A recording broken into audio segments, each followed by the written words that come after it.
Hi అండి. ఈ 1 minute వీడియోలో మీకు స్వీట్ తినాలనిపిస్తే కనుక ఖచ్చితంగా ఈ రెసిపీని అయితే ట్రై చేయండి. చాలా బాగుంటుంది, మీ అందరికీ నచ్చుతుంది. చేయడం కూడా చాలా సింపుల్.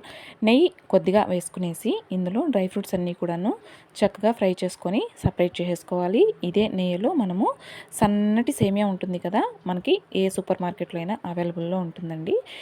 ఈ సేమియాని తీసుకునేసి చక్కగా ఈ గోల్డెన్ కలర్ వచ్చేంత వరకు ఫ్రై చేసుకునేసి ఇందులో కొద్దిగా ఒక గ్లాస్ వరకు వాటర్ని పోసుకొని ఈ వాటర్లో సేమియా మొత్తాన్ని కూడాను ఉడికించేసుకోవాలి. ఇందులోని ఒక కప్పు వరకు షుగర్ని తీసుకోవాలి. సేమియా ఉడికిన తర్వాతే షుగర్ వేయాలి, గుర్తుపెట్టుకోండి.